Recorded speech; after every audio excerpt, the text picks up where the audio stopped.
Charlie, you've spent an entire career focusing on particularly advocacy for Indigenous people and women and children in the domestic violence setting.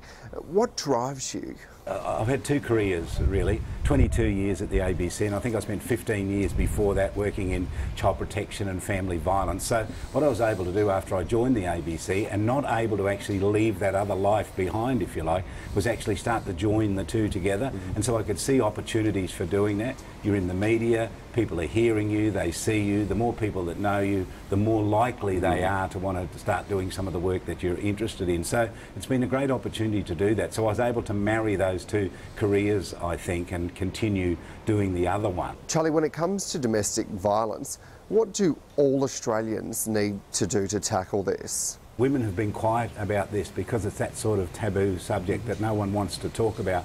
Men have been even quieter.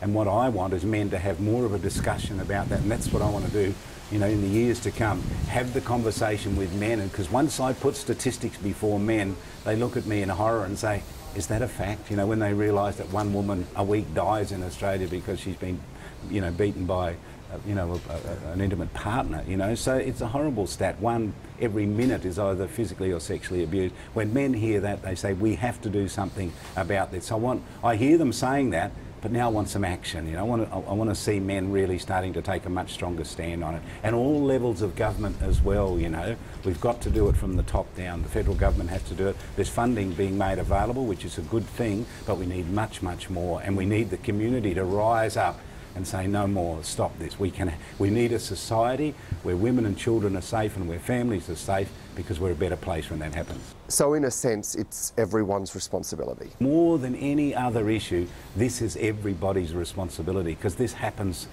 far too often, and it happens in quiet places, and it happens where we can't see it, and there's voices crying out whilst we're talking now. You know, there's somebody being abused in Australia, and we have to stop it. So it's a whole of community approach, whole of government approach as well. Bipartisan support is essential, and we all need to stand up and say no more.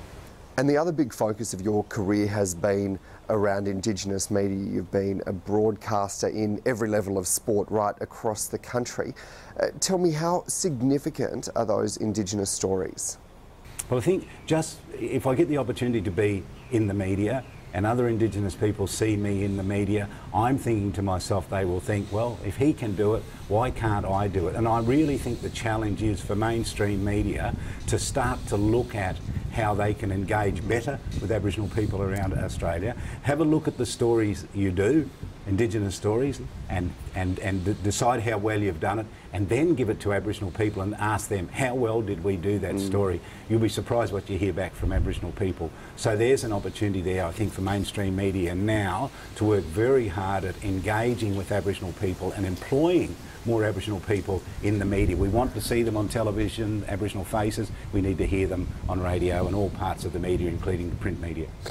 As Australians, do we know enough about our Indigenous story? Absolutely not. I mean, absolutely not. I go out to those communities and I sit with people on those communities. There are wonderful stories, and terrible disadvantage happening there as well. Australians, I think, keep Aboriginal issues and Aboriginal people at arm's length. You know, the majority of Australians have very little to do with Aboriginal people, and that's not good enough. You know, Aboriginal people are they are Australia. This is what this country is all about, and they need to be key players in the media, and I'm hoping that happens.